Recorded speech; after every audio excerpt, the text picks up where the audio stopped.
these truths to be self-evident. That all men are created equal. As a member of Congress, I get to have a lot of really interesting people in the office. Experts on what they're talking about. This is the podcast For insights into the issues. China, bioterrorism, Medicare for all. In-depth discussions. Breaking it down into simple terms. We hold these truths. We hold these truths. With Dan Crenshaw. The Eagle has landed. Okay, welcome back, folks, for your favorite kind of solo episode. And today we're going to talk about the Texas Democrats. I know we've been talking about them a lot, but what you probably haven't heard a whole bunch of is exactly what they're against and what we are for. We're going to get into that in a lot of detail, but I think we should start off with a prayer. We should pray for these Democrats who have sacrificed so much, who have left their families behind, who are now stuck in hotels, quarantined with COVID, and no more Miller Lite. I think they're out of Miller Lite. And, Texans understand this, at least Texas Democrats, because the Dallas Democrat Party put out a tweet yesterday asking for care packages for the Texas Democrats that are in Afghanistan right now. Sorry, they're not in Afghanistan. They're in Washington, D.C. at a hotel. But they need care packages, apparently, and prayers and love and cuddling. I mean, you can't make this stuff up. If I wanted to do parody on this, I couldn't have come up with that. I think I'm kind of funny. I'm not that funny, but I mean, that's literally what they're asking for. I mean, this entire thing has been such a charade. This entire thing has been riddled with this sort of savior mentality, right? Like they're looking down on everybody, like they're fighting for a cause that is so noble. I mean, it's really astonishing, and you're going to understand why after the end of this episode, because what they're really fighting against is just really basic common sense reforms and process changes. Very minute process changes, the kind of changes you wouldn't even notice as a voter, to be honest. So a little background, why are they in D.C.? I'll go into a little bit of an explanation on that. Every state legislature has rules for a quorum, typically enshrined in the state constitution. In 45 states, the states only require half the chamber to be present to constitute a quorum. 4 more, including Texas, require 2/3 of the legislature to be present. So maybe we should change that. Quorum rules are designed to prevent abuse by a majority of lawmakers who, without such protections, could convene a snap session and debate and pass legislation without input from the minority. But in this case, the requirements for a quorum are being exploited for a different purpose, which is to prevent consideration of legislation by shutting down a duly elected special session of the Texas legislature. And they have to be outside the state in order to do it. If they were within the state, they could be arrested and forced into the House chamber. So it's always important to note, imagine if 50 GOP members just skipped work, drank beer on a private jet while ignoring federal mask mandates, and then held a press conference to spread flagrant lies that have been debunked multiple times, and then infected the Speaker's office and White House staff. Yeah, I think that kind of backlash would be pretty immediate. But now, to be honest, I don't think it's going well for these Texas Democrats either. I don't think they're getting a lot of love, and I think they're certainly ensuring that they will continue to lose elections in Texas. So, but they have caused a lot of confusion, and on a serious note, it is sad when people believe their voting rights are actually under threat. It's sad, and it's not true. And you don't want people to feel that way, but there are a lot of people that listen to these lawmakers, that listen to the lies that Democrats tell. And that's unfortunate. I don't think any American should feel like it's hard to vote. Good news for every American, it's not hard to vote. It hasn't been hard to vote for a very long time. Yes, we do have a bad history in this country, in some states, and we have to recognize that. But that is not the case now, hasn't been for a long time. And there's no reason to pretend like it is. So we're going to go through some of these. I think, actually, you know what? Let's hear from them.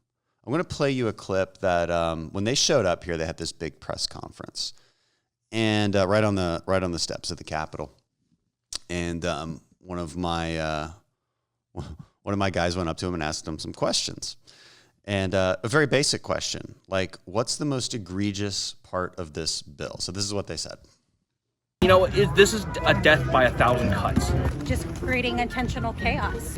You can't even vote with a college ID. One thing, two things may not be a big deal. You got beat like one time. You got punched one time, may not be a big deal. But if somebody punches you 100 times, and Encourage bad behavior. We had 24-hour voting. You could drive up and vote at the curbside.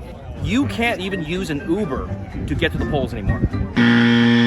Now we're taking steps backwards, having people actually go through hurdles and obstacles to vote. So there's a lot of things. Maybe inevitably falling into a pitfall of a nuanced law. I mean, you got to love these responses, right? I mean, they're just caught flat-footed because if you go back to the beginning of this supposed controversy, this manufactured controversy, they've never used an example of why it's Jim Crow 2.0. They've never used one example. They've never said, if you do this, it will cause this, and they make an argument why. They don't even try because there's nothing in this legislation that if they actually said it out loud, would constitute voter suppression. It wouldn't even constitute it being easier or harder to vote. And look, let me address this too. Democrats always say this. You see this in the news media. If they're questioning a Republican on this, they'll say, "Okay, but why do you want to make it harder to vote? Like, why don't you want to make it easier to vote?" And they say it with this sort of condescending sense of compassion, and they look at you, down to you from their high horse. Okay, here's the thing. Here's the answer to that question. It's already easier to vote. Okay, we want to make it harder to cheat. And in the end, an election is a game. It's a competition. And people compete within this game. Just like any game, you have to have rules.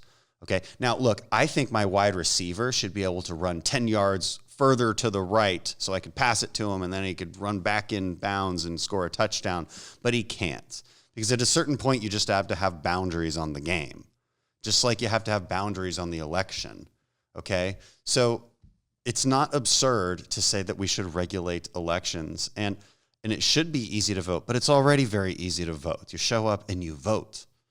Okay? But you can't start adding things in foolish processes into the mix that undermine the very nature of the competition. Okay? Because then that takes away confidence in the outcome of that competition. And that competition is pretty important. That competition is our democracy.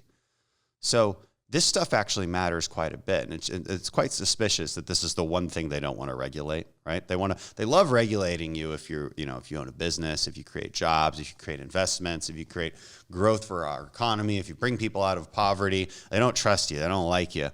But when it comes to our border and when it comes to elections, it's like, whew, anarchy. I mean, why is that? Maybe because they're driven by power and not policy and principles. Okay, so that's the dirty little secret. And so that's why they don't have any answers for this stuff, right? Because they don't think through these things. So they'll say it's a death by 1,000 cuts. They'll say it's chaos or something, And they're like, well, you can't use a student ID to vote. Well, yeah, that's true. But you can use your driver's license. Okay, I mean it's very absurd. So let's go into some of the details so you know exactly how absurd this is. So let's examine what the Texas bill actually does. Number one, bans paid ballot harvesting, the practice of gathering and submitting complete absentee or mail-in ballots by third-party individuals or paid campaign workers rather than submission by the voters themselves directly to ballot collection sites. Okay, so what does that mean? It means I can't hire my campaign staff to go fill out people's ballots for them, collect them for them, and bring them to the polls. Okay, because there's an obvious element of corruption in doing that. That's why. And there's no reason why people can't send their ballots themselves. Okay, again, you got to have some kind of rules on the game so that people believe that that they can trust the outcome. Number two, requires voter ID verification for mail-in ballots in line with in-person voting. Voters can also provide the last four digits of their social security number if they don't have a driver's license, which is still, again, very few people don't have an ID or a driver's license. If they don't have one, it's usually temporary for whatever reason. But here you go. You can also provide the last four of your social security number.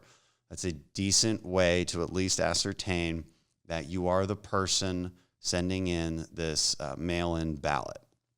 Okay, just common sense. If you're going to have voter ID when you show up to the polls, you should have voter ID for mail-in ballots as well. This was the same controversy in Georgia, by the way. Again, very easy to do. Look, if you have that many problems with ID, you've got bigger problems. And if there was truly widespread problems with communities not having IDs, then we should really work hard to get them IDs, because you need ID for everything. Like if you board a private plane and buy some Miller Lite and come to DC and check in at your hotel, you need an ID for all of those things, just like the Texas Democrats had to show. But they apparently think that you, the citizen, and minorities especially, are too dumb to get IDs. I don't actually think that. They do. Number 3, sets uniform voting times for early voting to reduce confusion while expanding hours on the weekend. So it's extremely easy to vote in Texas. We have 2 weeks of early voting. And I don't actually know what the new times of this are. Is it 7 to 9 or 7 to 7? Yeah, so it's 12 hours of voting. It's a lot of voting, 12 hours of voting. Now, the only change, this has always been the case, the only change here in this new law is saying all counties have to be the same, right? Because before we had different counties with different voting times, people got confused. They might have shown up thinking the polls might be open, but they weren't, because they just got the wrong words. So uniform voting times for the whole early voting period. Nothing wrong with that. I think that makes a lot of sense. That actually probably makes it easier to vote, avoiding confusion as opposed to making it harder to vote. Number 4, ensures accountability at the polls by allowing poll watchers to observe election workers, improve transparency and confidence in the results. So again, just strengthening the ability of poll watchers to come and make sure that everything is going smoothly.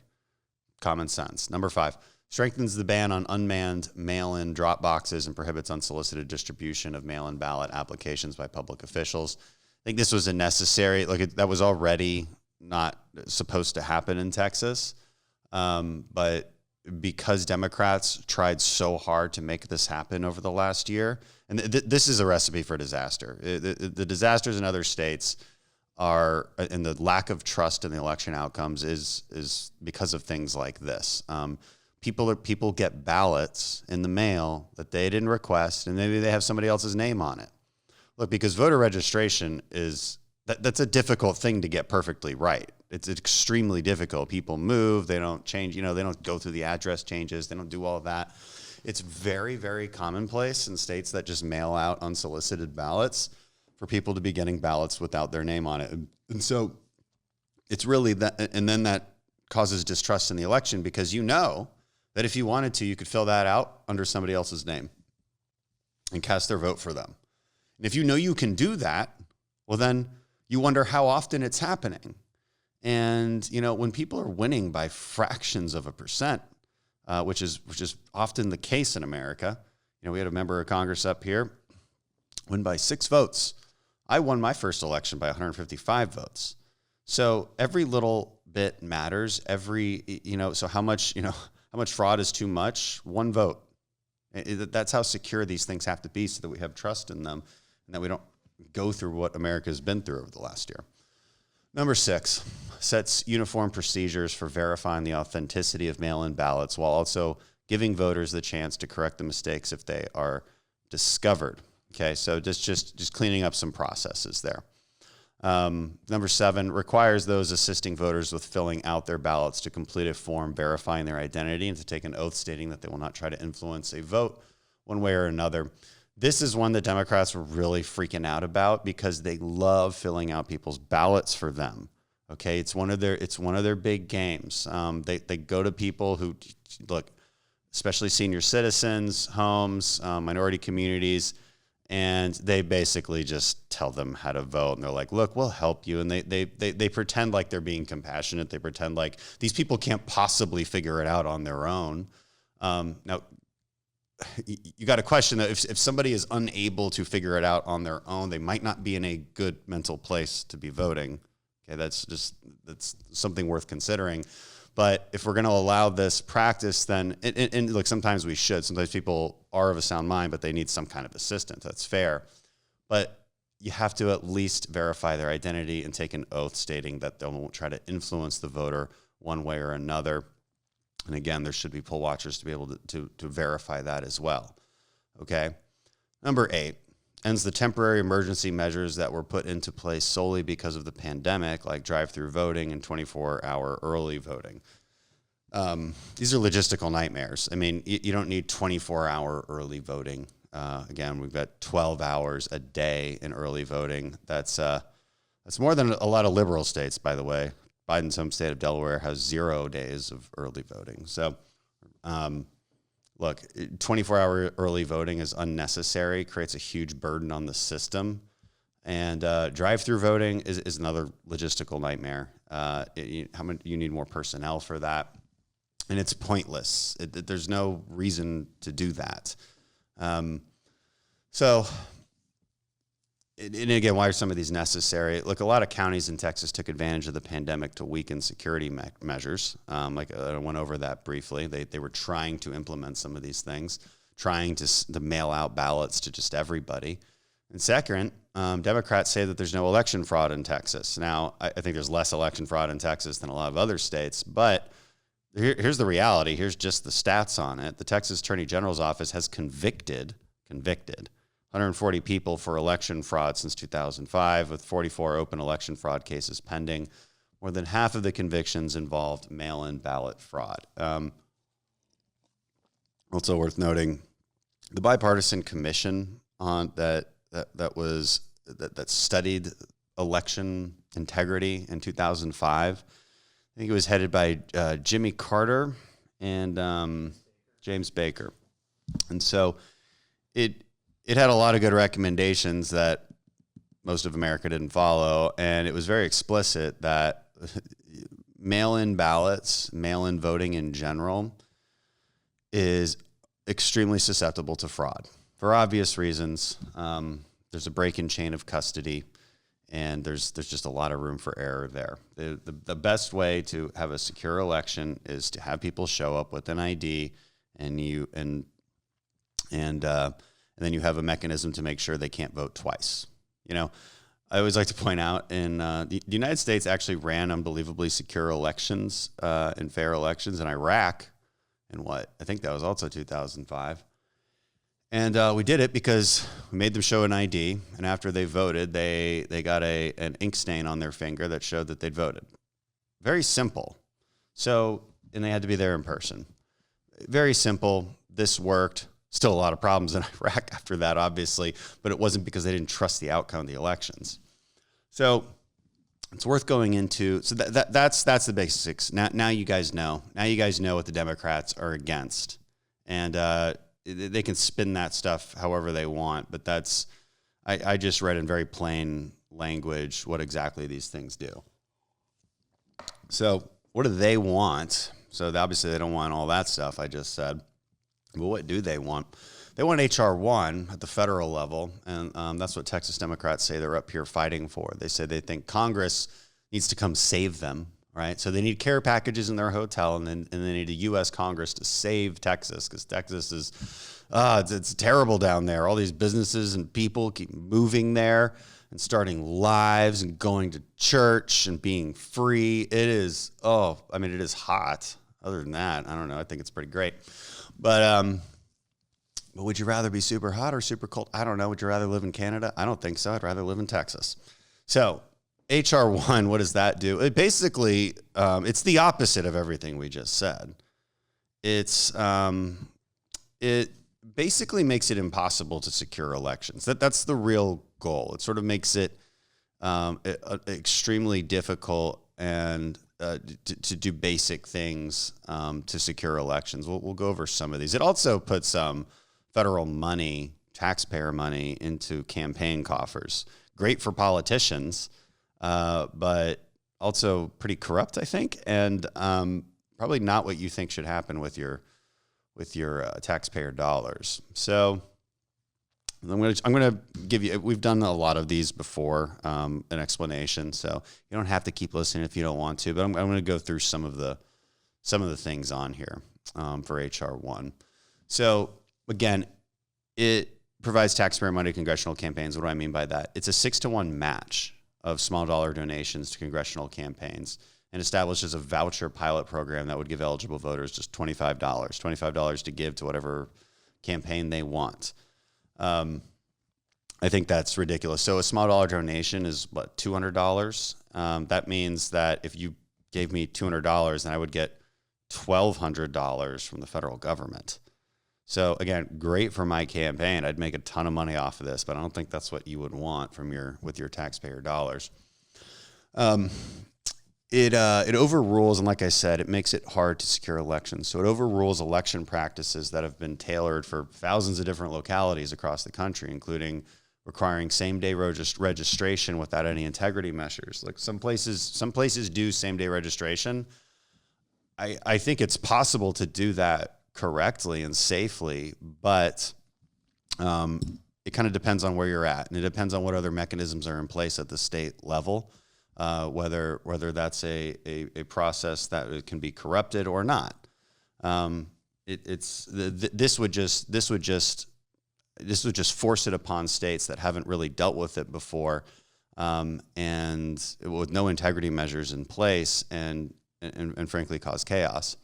It undermines voter ID at the polls and prohibiting it actually in absentee voting. So again, the opposite of what we're passing in Georgia and Texas, where we say, look, if you're doing absentee ballots, if you're doing a mail-in ballot, have an ID associated with that or a last four of your social. This says it's prohibited. It also mandates that states allow ballot harvesting, permanently locks in nationwide no excuse mail-in ballot voting while lengthening post-election uncertainty. So no excuse mail-in ballot. So what does that mean?